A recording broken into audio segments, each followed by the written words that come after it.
If you guys want to come on in, we'll get started. Ladies and gentlemen, keep coming from the lobby. It's not as fun out there as it is in here. Anybody feel like they had a short afternoon? I kind of feel like that culture that I grew up in where you were just at church all day. Thankfully, that's not our norm. But since I showed up here at 7:30 this morning, I have basically been here all day. Keep coming in, guys. We'll get started. We don't have any music. I have no good jokes to tell. I'm exhausted like you guys are. And as I just said to someone, when you get presented with opportunities that might be presented to you at less than ideal times, but they're once-in-a-lifetime opportunities, you just say yes. Everybody knows that principle? It's like, I'm exhausted, but I'm just saying yes. Who was here at the 9 o'clock this morning? You were here for the 9 o'clock?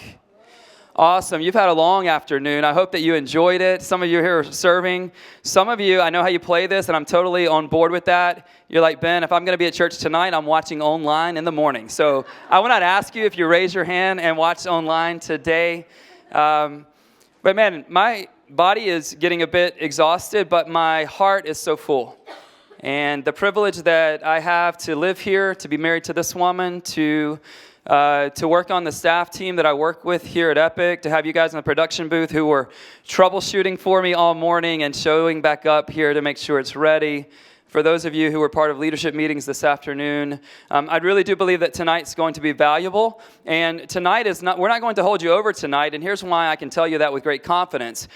Ken Costa, his car is picking him up at 6:30 at that door. And so, and when he's done, we're all done. So you don't have to worry about being late to whatever you're going to tonight. You guys know a couple of passions we have here at Epic. One is that we want to help people step into their God-given purpose. I believe that the saddest thing on planet Earth is for a man or woman to live their entire life and look back and never have really known what they were created for and never having gone after what they were created to go after. So that's a passion of mine. It's something I love helping people with. Ken's going to help us with that tonight. I'll tell you more about him in just a moment.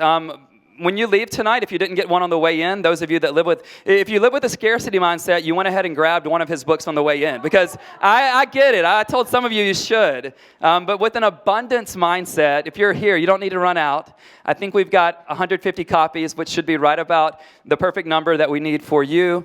And this is just a gift really from Ken, but also from Epic Church. We want to equip you to get the full version of what you're going to hear tonight. There's a church in London that has had a lot of influence on my life, especially over the last 4 or 5 years or so. From 2016 until the current year that we're in, I've been able to go to London once a year. And the church is called HTB, which stands for Holy Trinity Brompton. They are the ones who originated really the Alpha course. They're the ones who originated the marriage course, the parenting course. They've done a lot in the faith and workspace, and Ken has been a part of that from day one. It's a pretty amazing story, even to hear it from the horse's mouth today. When Ken, after growing up in South Africa, he went to university in Cambridge. There he met Nikki Gumbel, who is now the vicar, our language lead pastor of HTB. Also met Nikki Lee there. Nikki Lee and his wife Scylla founded the marriage course and the parenting course. And neither of the three of them were Christians, really, when they got to university. And it's incredible, Ken, almost 50 years later, that they're still running together, leading the way. Nikki and Nikki, they're at the church, local church level. Ken has been in investment banking for over 40 years now. I asked him if he's still doing any work today. It sounds like he's still working full-time today. 2 weeks ago, Ken turned 70 years old. Happy late birthday to Ken. Thank you. And just over the last hour, a few of us had just tea time with him. We're trying to make him feel truly at home. So we had some tea time over at Samovar. And I think just how winsome he is, how curious he is, the way that he's thinking about things that will affect our world, both there in London, places like San Francisco, as well as across the globe. It's going to be a huge blessing tonight. I can tell you a lot about Ken. You can Google his name, see a lot about what he's done in the business world. I don't know if it's true that you had the nickname Rainmaker, but that was what I found on Google, so you can tell us about that. Ken has served as the president of Alpha. He created God at Work. He spends a ton of time mentoring and investing in millennials, especially right now as a 70-year-old, and he's going to come give us a talk on the book that we're giving to you tonight called Know Your Why. And then I will ask Ken some questions until his car shows up at 6:30. Let me pray for our night, and then Ken, you come speak to us. We'd love to know what God has in store for our purpose. God, thank you for what you've done in this space today. God, thank you that you would call every one of us from all corners of the world to live in this season in a city like San Francisco and the greater Bay Area. God, it is such a gift. I remember getting an email saying, hey, Ben, do you think you could put together something if I had Ken Costa come to San Francisco? And of course, that answer is always yes.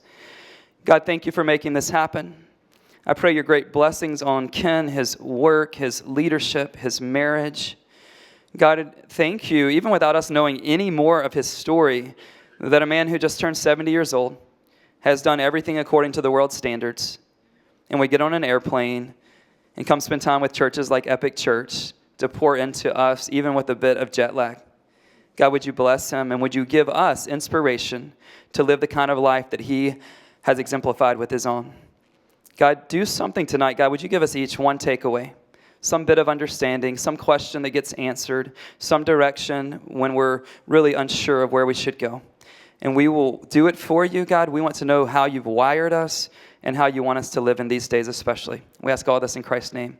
Amen. Give a warm welcome to Ken Costa as he comes up. Thank you. Well, Ben, thank you very much. And it really is my privilege to be here. And as long as you stay awake, I'll stay awake, because it's 6 o'clock in the morning or something like that for me. But I couldn't be happier being here with you. And I'm particularly interested in so much that, Ben, you and your team here are doing to enable people to understand that the life that we lead is an integrated life. It is that our work life, when people say to me, oh, Cameron, what about work-life balance? And at the moment you say that, that immediately creates something called work and something called balance. And if you try and do that, you will never be able to achieve anything, because work is part of life. And life and work are integrated into each other. And I'm so pleased to hear that you talk about sacred vocation in the church here. And that makes such a difference when we know that God calls us to be both active in every sphere that he has given us to be active in. And it's wonderful that you do this regularly in the church. And I look forward to hearing more about the amazing things that you're doing in the church. And thank you also for all of you to have come to listen and are members of the church. Because it is, of course, you've got a great leader. But if you're committed to something, the only way that you show it is through your time, through your energy, and through your money. And you have committed yourselves to this cause. And I think that the Lord will bless it as you reach the people around you and get to know them and work with them to see the kingdom of God advance in our time. So I'm enormously grateful to you, and thank you so much for that. So as I mentioned, I'm interested in the workplace, wrote this book called God at Work. And when I was chairman of one of the banks in London, a young analyst was told that he needed to come and see me. So he turned to his neighbor and says, "Chairman wants to see me. What do you think I should do?" So he said, "Well, it might help if you just Google him and find out something about him." So he Googles Ken Costa, boop, and up comes God at Work. And in which case the guy turns around to his colleague and said, "Flip, the guy's arrogant." And so it's not always a favorable reception when you talk about God at Work. You are slow, but maybe it's a long day. And I tell you what I do want to do. I want to talk about Know Your Why, and why it is so important, because it's related to one concept, which is I want to urge you to release your core story.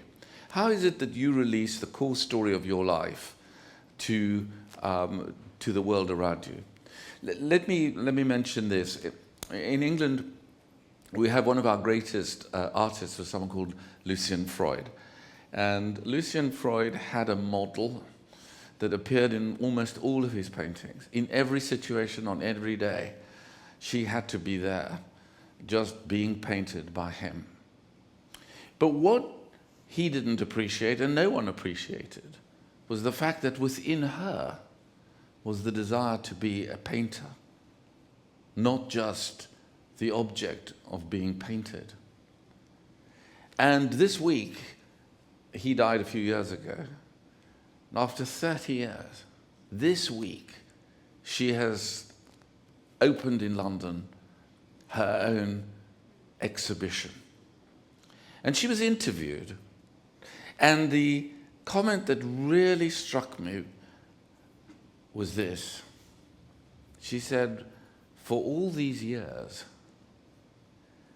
I was merely a character in someone else's story." For all these years, she had within her the desire, the ability to be an artist herself, and she was but a picture, someone to be painted by someone else. And I want to ask you that question.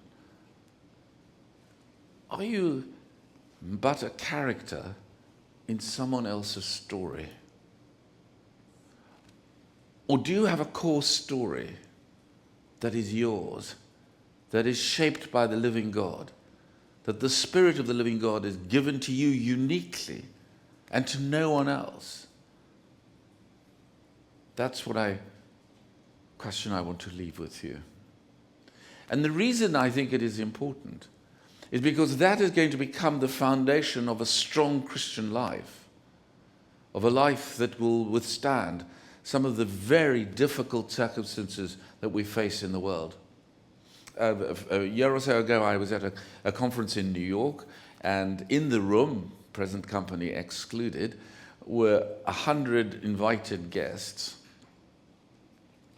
And that room controlled a third of the investable assets of the globe, over $25 trillion of investment. And we were grappling with the issue. I was just there to make the coffee, don't worry. We were grappling with the issue of the nature of the world. And we were talking about the acronym VUCA, that the world is volatile, uncertain, complex, and angry. Or if you prefer, anxious.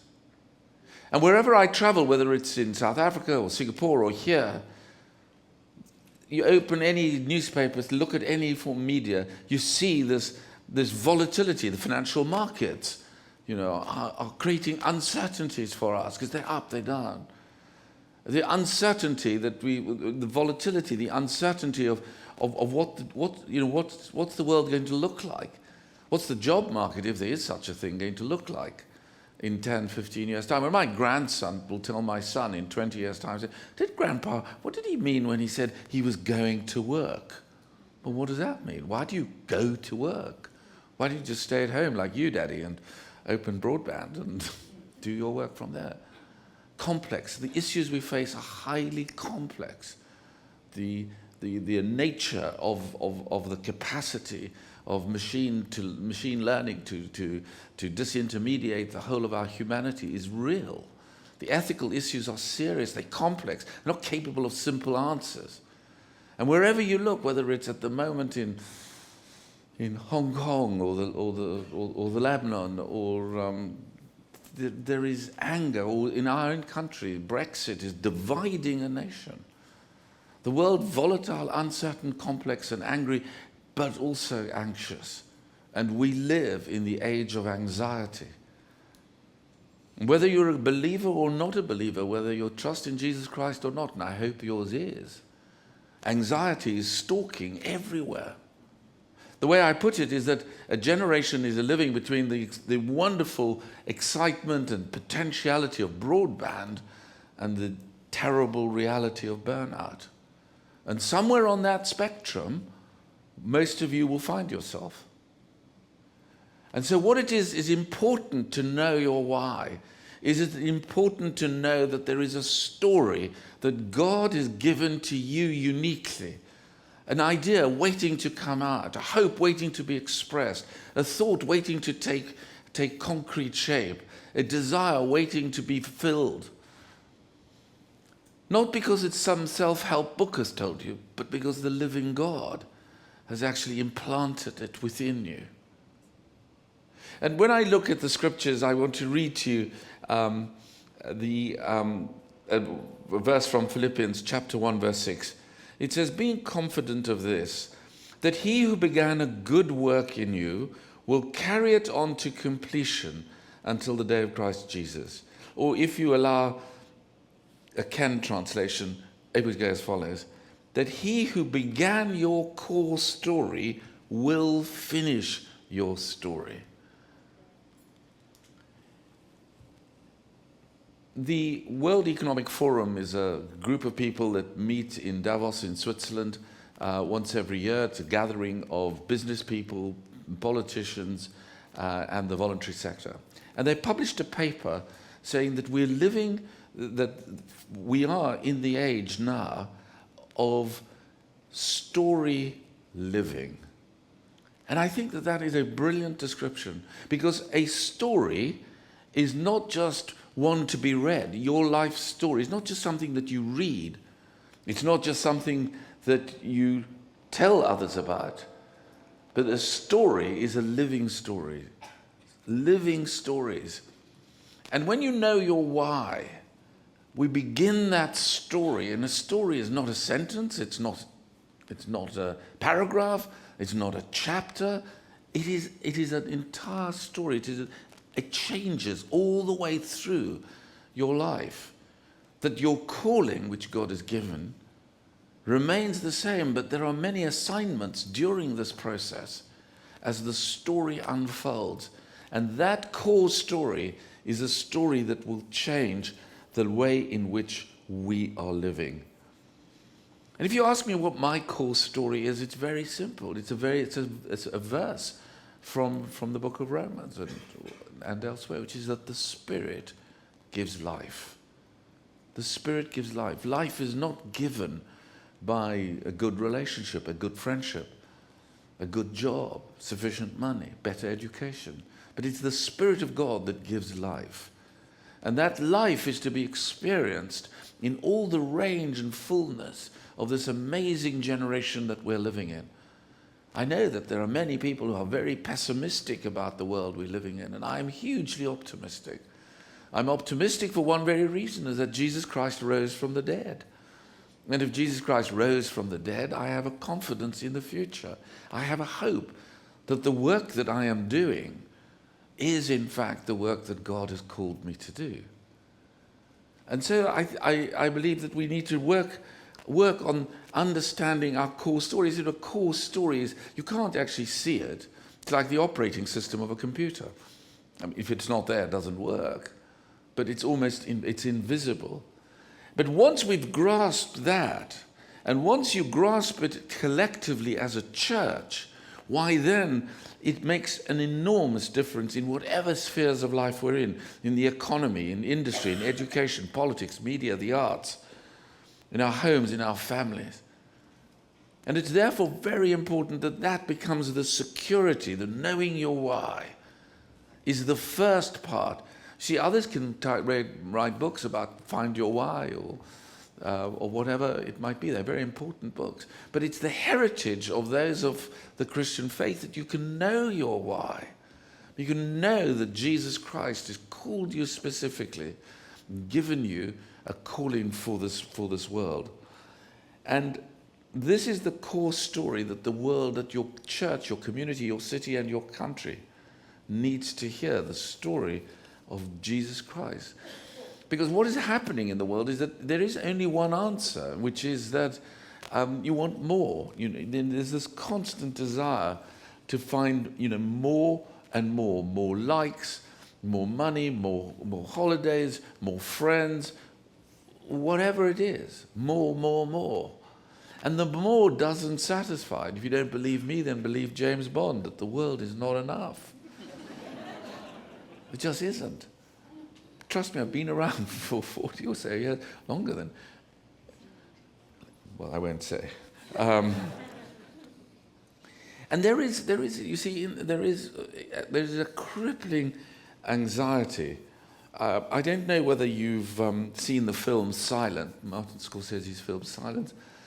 It's quite a harrowing film. It's a story of how the gospel came to Japan in the first series of missionaries.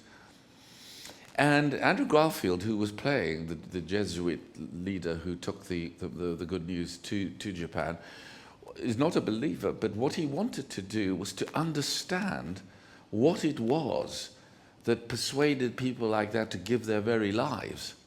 What was their core story? And he realized something about himself, and he wrote this. He said that, I come from Hollywood, the marketplace of riches, honor, and pride, wanting to confront a painful and persistent sense of my own not enoughness. This wound of not enoughness. That wound of feeling like that what I have to offer is never enough. And for many of us, that's true. We feel, I don't have enough love for the people around me, energy to do what I'm called to do. There's not enough. Try as I may, I can't, my spiritual life is unsatisfied. There's not enough. And of course, we must remember that there was only one who was good enough, and that was Jesus Christ. But in him, we are able to develop a core story of knowing our why. And before you can answer the question, what I'm going to do, where I'm going to do, when I'm going to work, where I'm going to work, there is the question of why. Why do we do what we do? You may say, well, I do what I do because I do it for cash. Well, there's nothing wrong with that. I work for cash. I'm very happy with that. You may say, I do it because I want it for career. I want to become the senior partner in a law firm or the CTO of a company. It's great to have an objective of a career. You may say that I love Epic Church and I'm working for a great cause or for a voluntary organization. That's absolutely wonderful that may be. But whether it is for cash or whether it's for a career or whether it's for a cause, unless you know that you are called, for sure you will burn out. And burnout is the great disease of our generation. We were not wired to be the always-on, 24/7 people. The prospectus, which we call the Bible, doesn't tell us that that's the way life should be living. So for a moment, just if you're in that space and you don't know that you're called in any way, just stop for a moment. Just rewind. And let's reboot and come back to some basic understandings. And the first thing is to start with God. And we start with God. There are 4 words that have changed my life. They're the 4 words with which the Old Testament starts. They're also the same 4 words, at least in Greek, with which the New Testament starts. And you know them well enough. In the beginning, God. And we need to say to ourselves, right, I'm coming back to God. I've drifted. I know that I've got a core story, but it's tough out there. And you don't have to tell me, and I wouldn't dare tell you, that the stress levels in the workplace are just off the chart. When I wrote the book God at Work, I assumed that there were stress moments if I'm involved, which I am an M&A practitioner, if there's a tough takeover, that, for a week or so, it's 2 o'clock in the morning, it's caffeine, it's pizza, it's, trying to get through the tough day.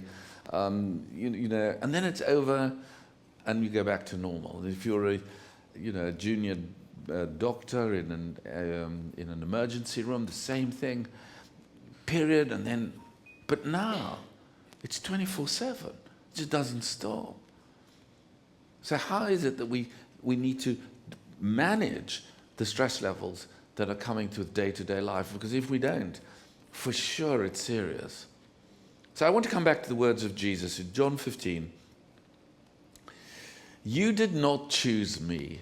Well, I mean, there may be people here who said, well, do you know what? I've come to Epic Church. I've chosen God. I'm on his side. Well, I got news for you. Jesus is on the other side of the argument. You did not choose me, says Jesus. But I chose you. So there's an actual choice. Jesus chose you. He chose me. He chose Ben. It's an active choice. It's not some random spinning of a wheel. And the verse goes on to say, and appointed you or anointed you. Actually, it's a technical word, and what it really means is that he's invested in you. So not only does he choose you, he invests in you because he wants your core story to be the best core story for you yourself that could possibly be. That's why he's called you into the workplace. And for me, the revelation in writing the book God at Work, which came before Know Your Why, was that my workstation is my worship station. Where I work is where I worship God, because he's called me into that place in order to be good at what I'm doing and equipped me to be the better person. He chose me specifically. And that's the heritage that we have.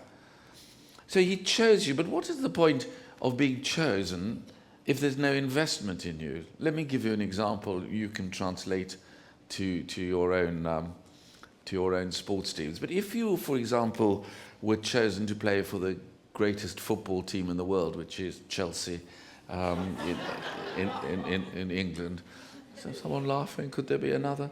And imagine this: you're chosen for the Chelsea team. You've got your blue strip, and you're at Stamford Bridge. You can read through to your favourite teams and wherever they play. And then they say, but there's no nutrition advice. There's no gym. There's no training ground. You just turn up. Well, what's the point of being chosen if you're not being invested in? And that's precisely the point that Jesus makes here. I've chosen you and I've invested in you. Now, any one of you who knows about an investment will know an investment is not just like buying Bitcoin one morning in the hope that you're going to make your fortune. An investment, and I've got nothing against cyber currencies. Well, I do, but that's another subject.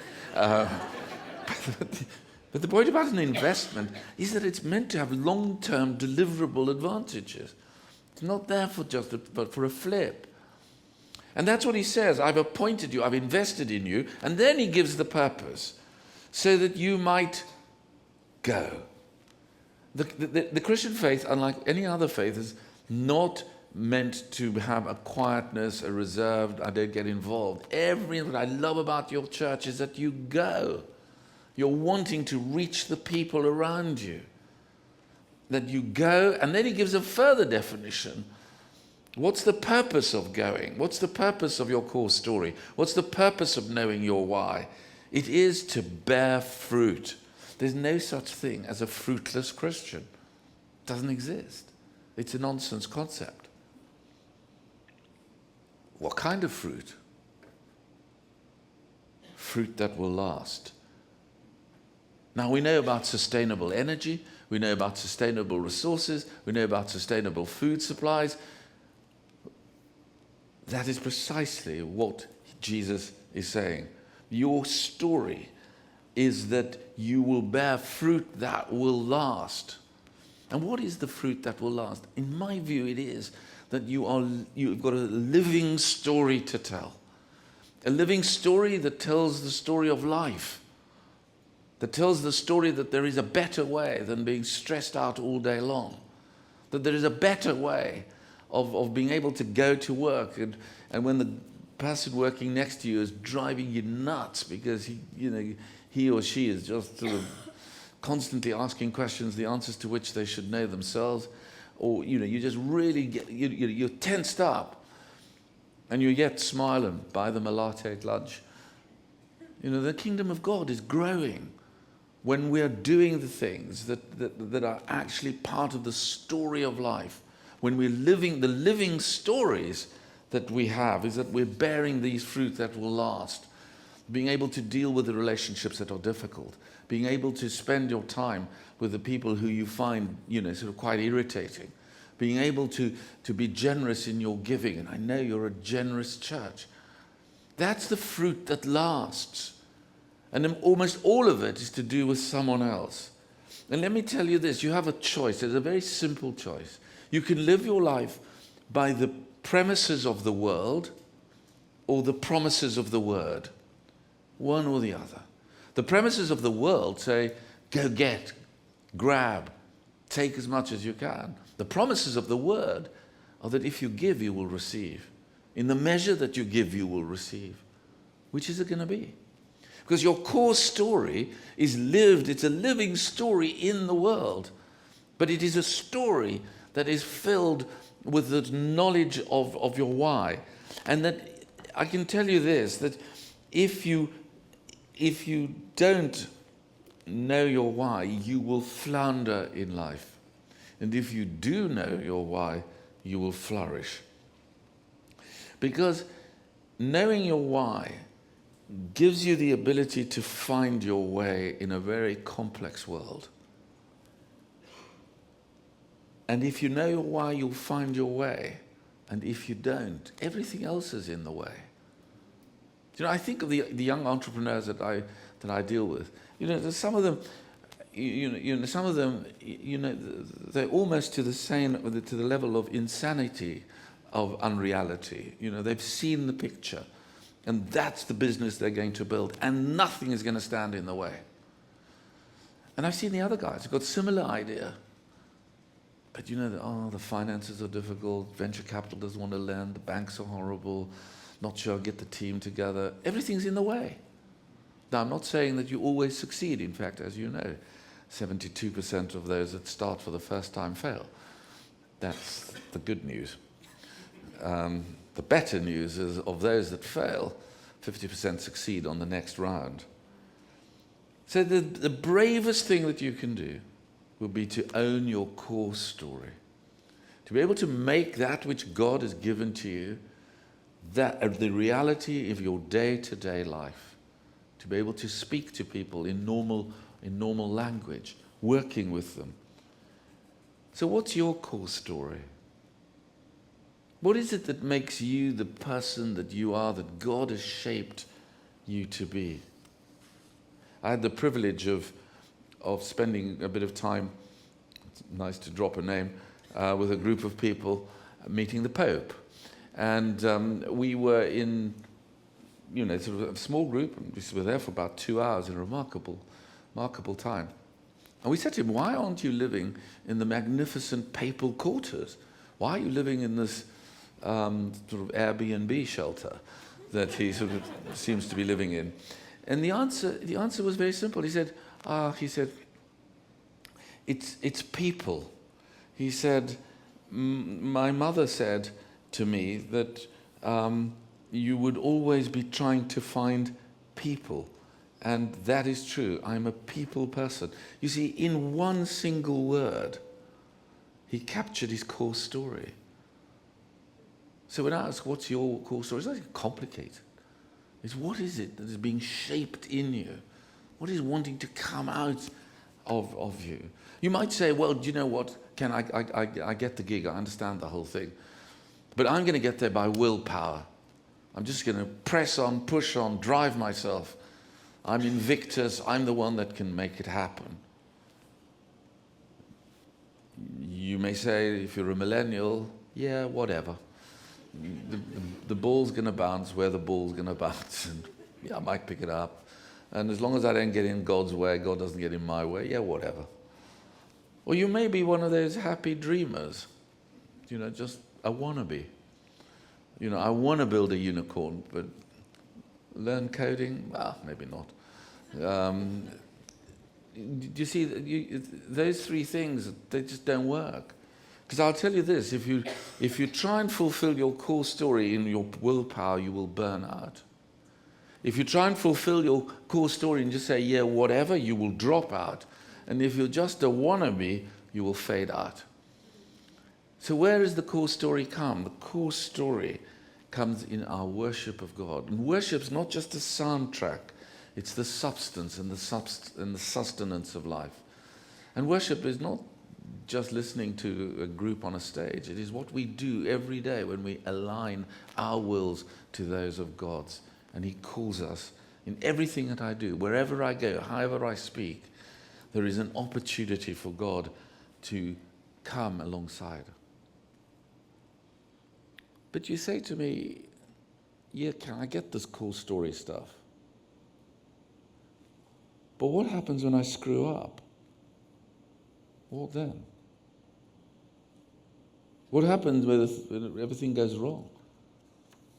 What happens when I fail?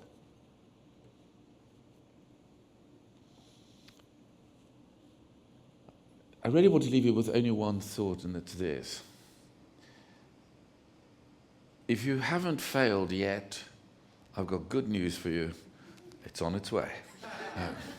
And if you have, I've got even better news. Learn to fail well. Fail well. And I beg you for this, never, never, never say, I am a failure. Because if you say, I am a failure, it would mean that Jesus Christ, by his Spirit, who's living in you, is a failure. And Jesus Christ is not a failure. Now, of course, I have failed in a transaction. Too many in my case. Of course, I failed in a relationship. Of course, I failed in trying to do a project. But I am not a failure. A few years ago, a number of us pretty leading investment bankers wanted to form a group together. We wanted to branch out on our own. And we got together and we formed a great new company. And everybody who looked at us said, success on its way. We failed. We got the market wrong. It was a painful experience. It still is. But I learned three things that I pass on to you. That the first is do learn. Learn from what went wrong. Write it down. Analyze it. Ask your friends. Be honest. Be open. Just learn from it. Why? Because you won't do it again. The second is don't linger. You can't replay the tapes and hope to change the outcome. You failed. The project failed. Don't linger over it, because I don't know about you, but the problem about lingering is it's like a loop. It goes round and round and round and round and round, and you try and reenact. If I did this, I didn't do that. I should have done. I might have done, and I go round and round. I'm lingering over it. There's no point to it. You can't bring it back. And thirdly, lean forward. Do learn, don't linger, and lean forward. And when I say lean forward, I'm not just giving you a piece of self-help advice. I'm saying that when we lean forward, we lean into the future. And the future is where Jesus Christ is, his territory. The Spirit of God leads you into the future because Jesus Christ rose from the dead. There is a future. I know that the future is certain in his way. If I die now, I know for certain I will be with him, so that I can look forward and start again. Learn, don't linger, and fail well by leaning forward. And that, I think, is the sort of basic message that I want to leave with you. That we need to break out of our limitations, recognizing that there is God, knowing that I am being called, knowing that you can't do it on your own. The whole nature of our society is that it's a me society. But the call of God is to move to a we society, from me to we. And from me to we is a psychological change. It is also a profound spiritual journey. It's not just overnight that you will know your why. You will find time that you have to struggle through. Your core story you want to see the reactions of others as you tell them the story of your life. You learn it, you refine it. You change some of the words in it. You cross some of them out. You're constantly changing. And that's how we adapt, stay curious. We learn from what God is doing in our lives. And we do it with others. Paul said, for me to live is Christ. And so to come back to the verse with which we started, the story, Ken's translation, the story which Jesus Christ, by his Spirit, has started in you, he will bring to completion. And that is the great privilege that we have. We are co-writing the story with God himself. He has invested in us. He has chosen you, invested in you, so that you might go and bear fruit in your workplace, in your home, in your family, in your gym, on your holidays. And so people will look and they'll say, my goodness, here is an integrated group of people. They're living a life that is filled with faith, yes, but fun as well. That has got real purposes to see this world a better place, working on the environment, on justice, on inequality, whatever it is. It's not just some personal faith that we have. It is a faith which I say admire for you here in your church, of wanting to spread out from here a message that will touch the whole of the Bay Area. And you can do it by taking your core story and adding your core story to the core stories of everyone sitting next to you. And collectively, you as an epic church can have a living core story that will be observed, that will be seen, and that will be the envy of people around, and they'll come to see the living God in your midst. Thank you very much.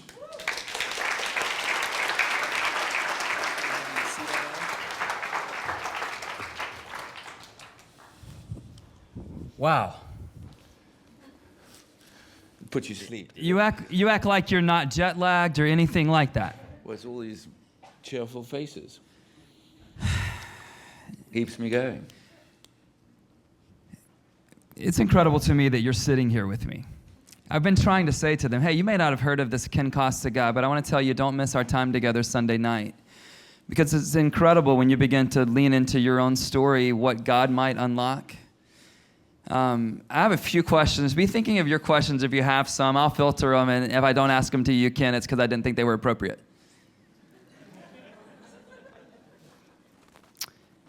Ken, you live in a city that's not unlike San Francisco. One of the challenges for the men and women that are part of our church community here is, okay, so we're here at church, we care about faith and work. And you touched on this a little bit during our personal time this afternoon, but in the settings and environments that you're in, again, Google this guy, you can kind of get a hint perhaps at the kind of places where Ken seems to live and work. What does it look like for a person of faith, have a lot of influence in the church Christian space, but my gosh, even if you define success by the world's ways, this man has been just crazy successful. How do you bring your faith into that? What do you say? Don't you say? Maybe no one there knows you're a Christian. I don't know. But what is it? How do you do it? And then any advice for people in the similar kinds of settings right here in San Francisco? Sure. I mean, I think the first thing is come clean, come quickly. That you need to get that quite clearly, quite early, to your colleagues, the people that you work with, the people in the gym that you're with, that you are a Christian, and that there is a space for faith in the workplace. And I actually believe that the tide is turning. Previously there was the expectation that material prosperity will bring happiness. we absolutely know that that is not the case. And there is a long desire for spiritual truth. And that spiritual truth needs to be articulated by us into a channel, because otherwise people will just get even more muddled than they are. So the first thing is really, say it, make it open, so much easier. And start small. Do you know, the first time I remember, I signed, when people have birthdays, we do a birthday card and people sign nice messages on them. And I just put, God bless you, which was extraordinary when the number of people said, do you believe in God? I mean, it was the tiniest thing. But I think the first thing to do is just get it out there. The second is, in heaven's name, just speak normal language. Make up this Christianese, which, sort of is, half the stuff is gobbledygook. I mean, nobody, sane person, will understand what you're saying. Just use normal language when you're talking about the goodness of God and the core story of your life. Just be normal. Speaking of that core story, I know what you were saying, but I think there are still people in the room that are just going, if I could get 5 minutes with you, would you tell me my core story? Because I'm not sure that I know what it is. And where we lack clarity on the purpose, on the core story, what are the kinds of questions you might ask yourself, we might ask ourselves to begin to understand, okay, my core story, I can probably begin to scratch at it by asking what sorts of questions or what kind of investigation?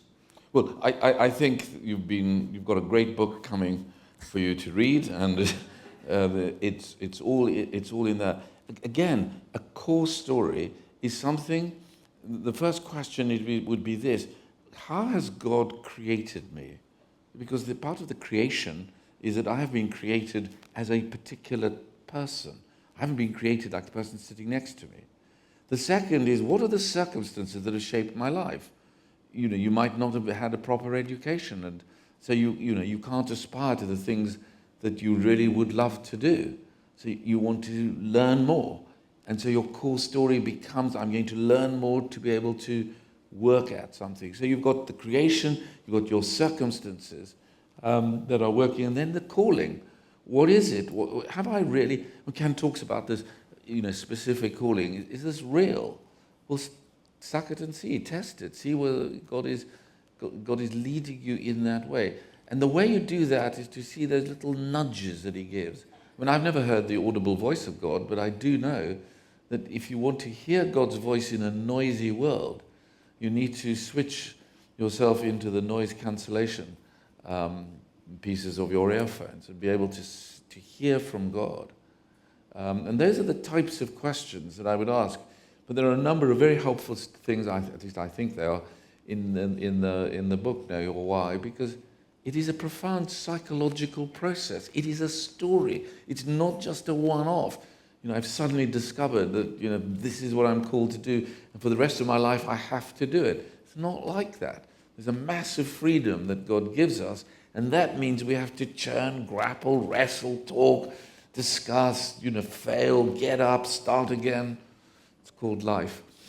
That's good. Speaking of life, how much, when I think about you being the successful investment banker in London, but having grown up in apartheid South Africa, how much does that early childhood through your teenage days, does that play into your story these days?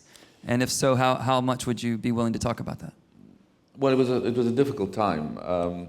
We were young students and we were passionate about justice because the country was segregated and you couldn't go to a mixed school. And that passion for justice, I think, remains with me. It becomes part of the motivation of my day-to-day life. That not only do I want to see people come to faith, and you may say, what's that got to do with justice? Answer, everything. Because it is justice is the right relationships that you have. But also within the communities that we're living in, to see the marginalized and the disadvantaged drawn into a community with that people can realize that the love of God is right with them.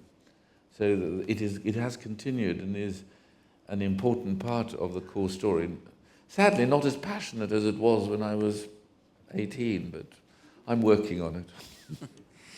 And speaking of being 18 or 20 or 30 or 50, if you could go back and tell yourself 2 or 3 things today at age 20 or 30 or 40 or 50 or pick your decade, what are some things looking back that you would say, I would lean into this more, this is what matters most, here's what I would step into or not step into if I was speaking back to myself? I think if I was speaking back to myself, it would be to realize that at the end of the whole story, trust in Jesus Christ is the only thing that matters. It's more important than my praying, more important than my worship, more important than my friends, more important than the church. That trusting Him, really believing that He is the only one that can determine outcomes.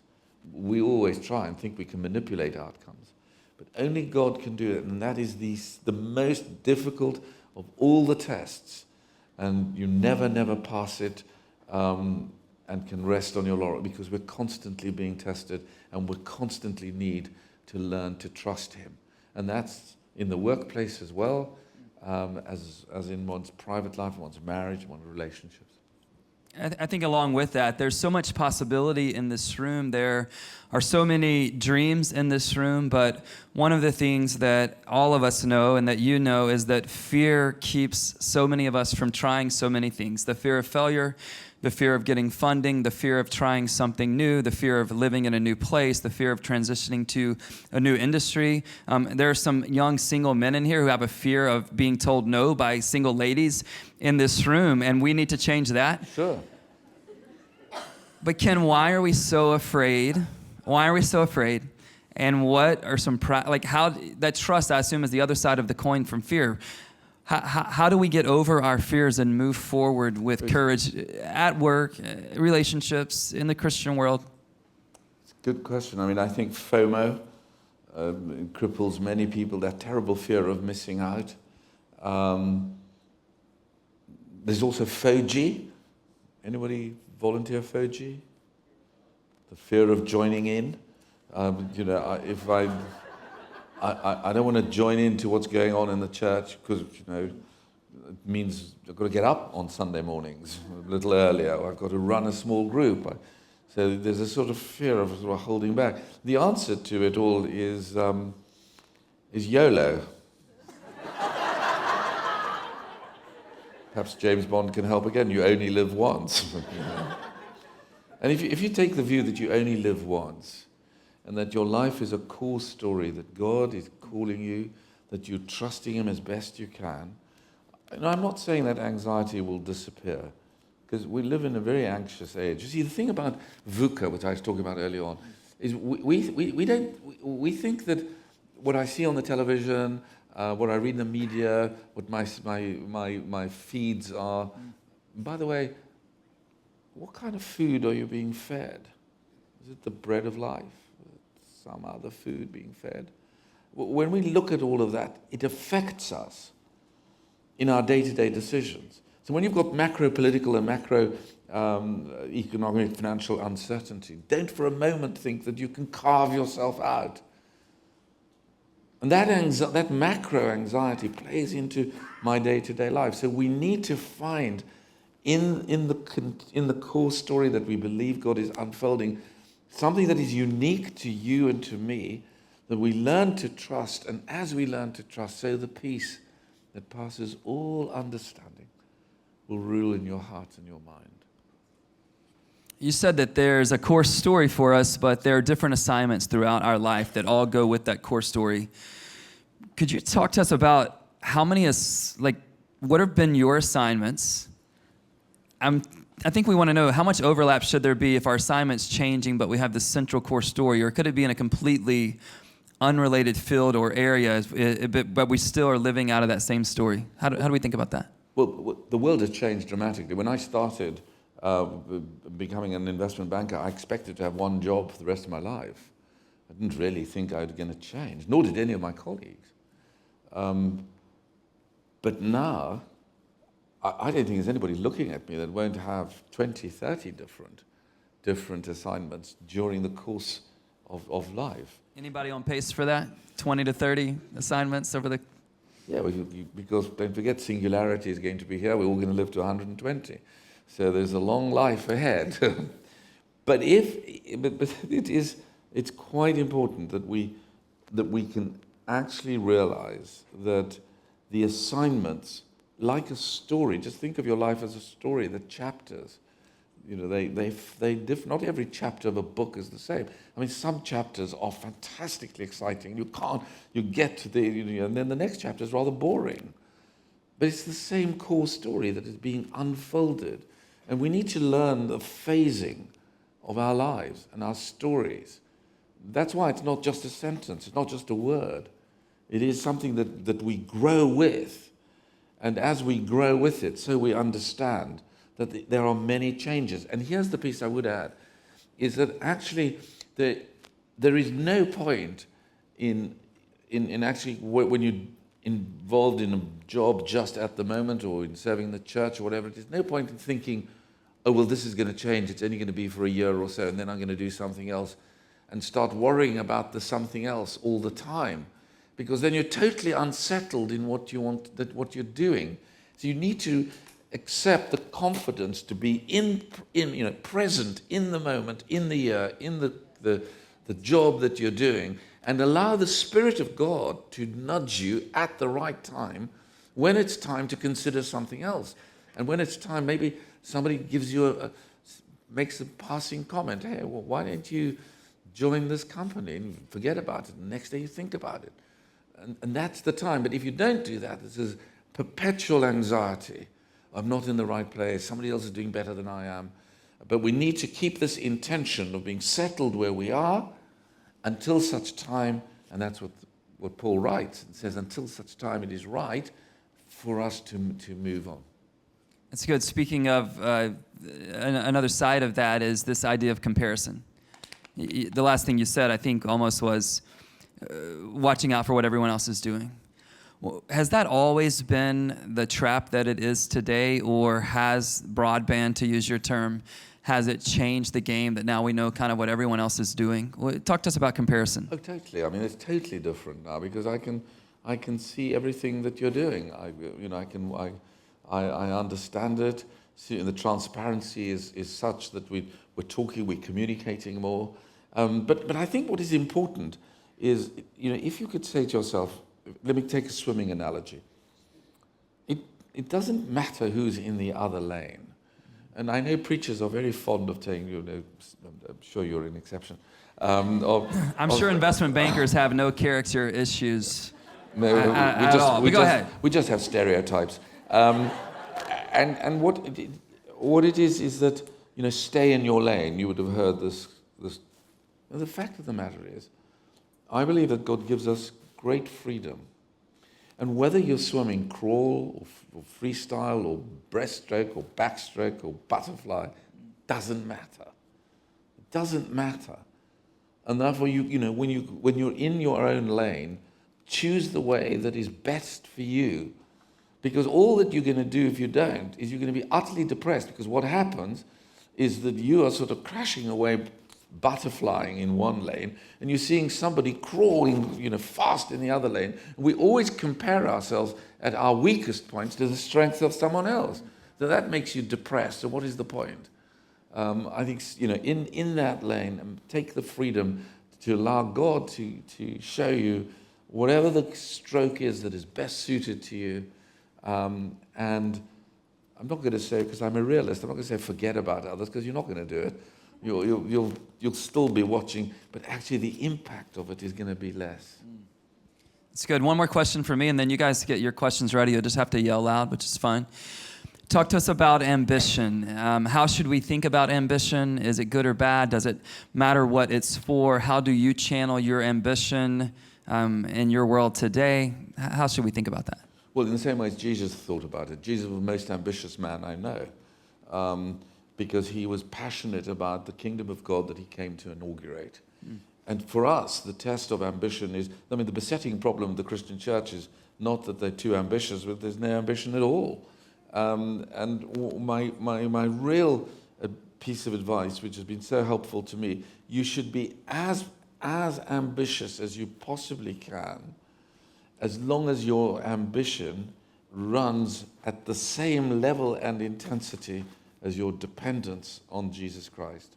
So that, there is a correlation between the ambition that you drive for and the dependence that you have on him to achieve it. It's great. All right, what do you guys have? Lindsay's got a mic. She'll come to you. Let's not lose out on these next 20 minutes before he catches his car. From my own experience of M&A, one of the major challenges is when you've got two sides and you're on a side and you're trying to do the best for your side, but you've got partners that may want to go beyond fairness or push into that area where you cross the line, and in some ways you're creating now a win-lose. How do you handle that, and how do you know when to push effectively the Jesus agenda and the right way to go versus, that kind of compromise you have, often sometimes getting the best deal you can? Well, I wish there was an easy answer to that, but there isn't. I'm afraid we live in a world where we make harsh compromises. Sometimes they are harsher than they should be. Sometimes they're grayish. I think that I always want to say to myself that this isn't the last deal I'm going to do. And I want my reputation for fairness to go beyond the immediate. And yes, I'd like people to say that I'm tough, but I don't want them to say that I've cut a corner. And I think it's that sort of corrective, that there is a longer game that actually impacts the immediate that you have. Apologies if this is in the book, but was there a particular point in your life at which you felt like, oh, I really know my story? And also, what were the key elements of that? It changed a lot. I think that, the growth of being an investment banker became a dominant part of my life, and I believed that was the story. Then, I then realized that actually I could combine both that and the work in the voluntary sector, which was the church in my case, but it's different for other people, and the two could run together. And I really felt that this was a terrible tension. And I remember praying to God and saying to him, I can't live in this twin track all the time, this railway that is twin track. And the impression that I had was a response saying, Ken, what you think as a dual track, I see as a monorail. That from God's perspective, it's not always as divided as we think it is. So sometimes you need the assurance from him that actually that what we think we are dividing up, or that there are critical moments, are seen by him as one path, one core story of life. Hi, right here. What was the moment you realized writing this book was part of your living story? I think the moment came after writing God at Work, when people said, well, that's great, but what about another book? And I thought, well, I've only written one, it's anything I knew about. And I'm not going to be an author, I'm a banker, I'm not an author. And more these nudges came.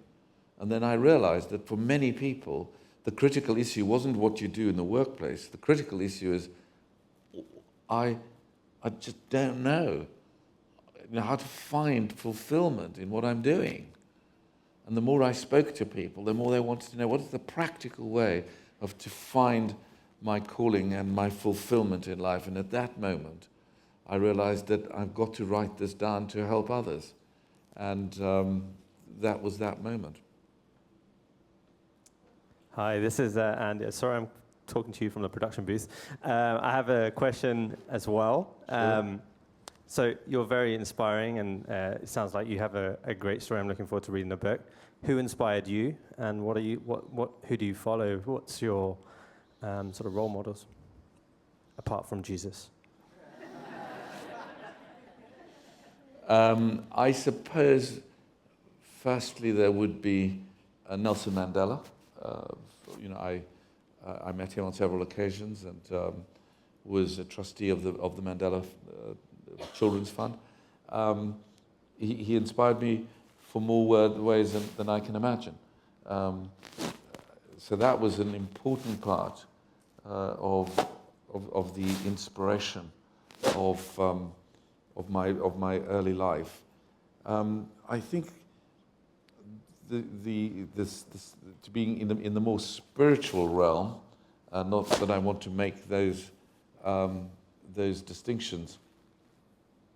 I think I was greatly influenced at university by reading the commentaries on Paul's letters by someone called John Stott, who was a great English writer and had a profound influence on the way in which the Bible comes into real life, and those two sort of kicked off a process of continuous reading and finding others to follow. Hi, Ken. Thank you for your inspiring message. I have a question. So, after your message, I do want to make changes. I was inspired. My question to you is, for people who want to start their core story, what do you say to them if they feel, is it too late to start a great story for people in their 40s or for people in their 80s? Never too late. As long as there is life, there is a story to be told, which is why I was talking about a living story. It doesn't have to be, this is not some dramatic piece.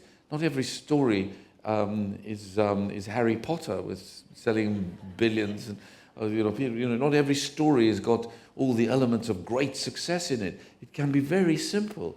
The story of the Pope is one word, is people.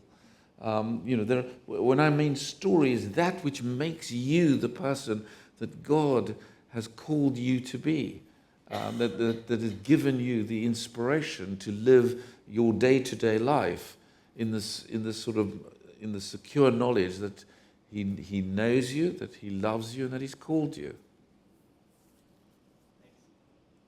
Thanks, Ken. I assume you know a number of Christians in finance. So what are the most common traps that Christians in finance find themselves falling for when it comes to discerning their core story? Well, the same as with most people, money. Money, the love of money is the root of all evil. In the years that I've been a banker, the one thing I have realized is just how powerful money is. It affects. I've traveled on jets of billionaires who are the greediest people on the planet. I've traveled with jets of billionaires who are the most generous people on the planet. I've talked to youth leaders who are miserly to the point of annoyance. I've talked to youth leaders who are amazing in their generosity.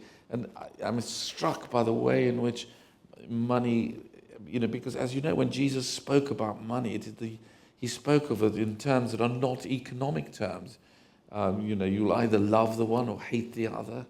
Or you'll be devoted to the one and loathe the other, because the hate, love are not economic terms. They are relational terms. And what Jesus is saying is, be careful. The money, I do know that, and I caution you, don't ever think that you can say, well, I've got money sussed. You haven't. But in the power of Jesus Christ, we can always retain that sort of distance from it. And that's the single most important trap for everyone here, as well as for the business person. Hi, thank you for sharing. I'm over here. So you were talking about staying within, or kind of focusing on your lane and not comparing yourself to others. So I was wondering how you developed your personal metrics of success when following your own story, so that you don't compare your success to others, or when you do think of success and the impact that you're making, how do you measure that? Is it a feeling, or are there certain ways that you arrive at those metrics? I think that's a very good question, if I may say so, because I've been thinking about it a lot recently. What does success look like? And more particularly, what is the price of success? Is it worth splitting your family? Is it worth doing the hours of work that are needed to be able to earn more money? Or is there something more that Jesus gives us? And I was so struck by reading. There's a wonderful story of King Hezekiah, who, not the sort of tripping off my tongue necessarily, just happened to be reading it this morning, where in fact it starts by saying his heart was totally given to God, and everything he did was successful. And the success arose from the fact that his heart was given to God. The word is that it was covered with God.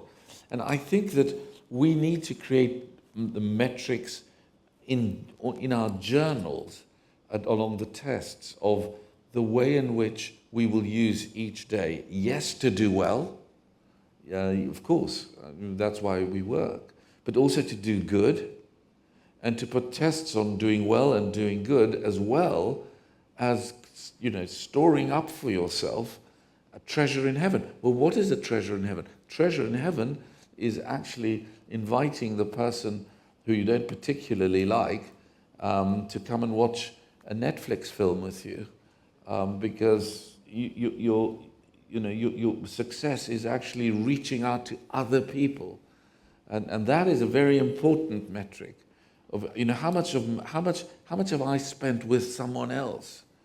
And you don't have to share the love of God with them in words every time. Netflix will do on day one, maybe some popcorn as well. But out of that develops a relationship with people.